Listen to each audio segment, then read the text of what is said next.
Hello, Steve White, Steve White 39. Well, I finally caught up on Lord of the Rings, Rings of Power, and by caught up I mean actually watched it because I hadn't watched it yet. I watched the first 5 episodes last night, but I watched the first 4 episodes and I had to stop. So I did a sort of halfway point because I think there's only 8 episodes for the season, and I'm going to do the individual episodes 5, 6, 7, 8 separately. So I'm doing 5. I watched that an hour or so after I watched the others. Now, the main criticisms I think are fairly unfounded. Now, yes, Galadriel is kind of unlikable. She's basically just this walking campaign against, continuing the search for Sauron, and she's really not that likable because she's just an obsession. They've really only given her one moment of humanity where she was riding the horse and actually enjoying herself for a minute. The rest of the time, she's just hard-faced warrior all the time, and they haven't really given her character a chance. So that criticism is a bit fair. The show is very slow, but it's because they've created this beautiful world and they've spent so much money on the sets and the costumes and the production design that you just want to revel in it. I'm quite happy to just sit and look at it all and enjoy it all. If you're a visual person, that's what you're going to want. And I find it really insidious that the haters are attacking that very element and saying it's cheap and has no production design. They're saying that because they know people like me are going to love it, and they want to stop people like me from watching it by deterring us by saying it has no production value and it's cheap. So it's just insidious how far these people will go to undermine this show because of their political motivations. The racism and having issues with a diverse cast and so forth. It's very just insidious. One criticism I will give them is that the Harfoots are kind of gross. And as far as fantasy, it's about creating a world you want to be in and immerse yourself in. I don't want to be anywhere near these people. I don't like the way they look. I don't like the way they act. I don't like their culture, the fact that they leave people behind and they yet sit around and sing about them like that's going to help them. So I'm happy to just leave that part of the show behind. But it is a little bit interesting now. They've got the giant, who I don't know who he is. Some people I think were saying he's like an early version of Gandalf or something. I have no idea.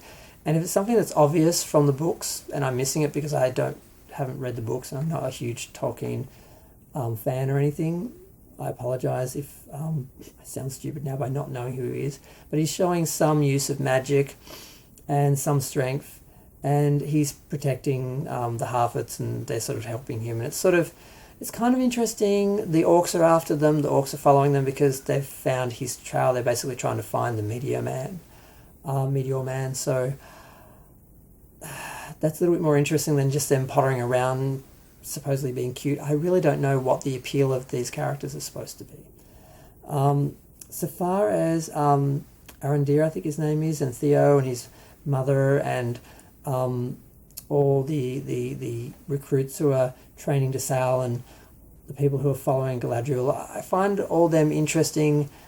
I find I care about some of them, and I'm like, oh, I hope something bad doesn't happen in individual scenes and so forth, like when Theo was being hunted and that.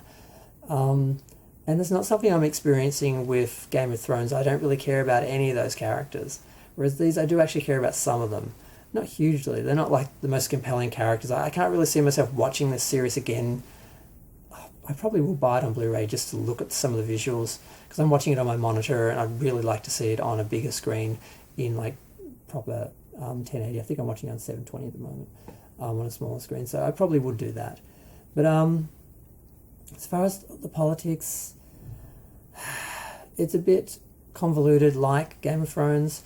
And I must admit, I did have to read the Wikipedia definition of the episode just to remind myself what happened. And I'm not going to go through it all because not only have I not retained it, but it does sort of leave my reviews being a bit spoiler free.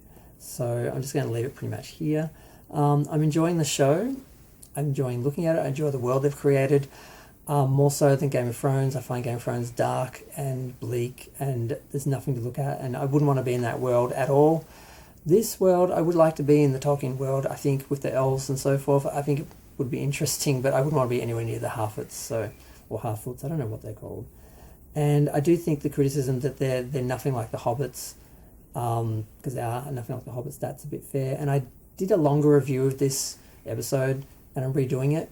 So I hope I haven't forgotten something that I mentioned in that, and because I just did it 5 minutes ago, and I feel like I've already said some of the things I'm saying now, so I don't know if I'm repeating myself or if I'm actually saying the things I mentioned in the other preview. I don't know, but it's 5 minutes. I wanted to just do a short review. I'm enjoying the show. I'm glad I watched it. I'm glad I didn't listen to the haters.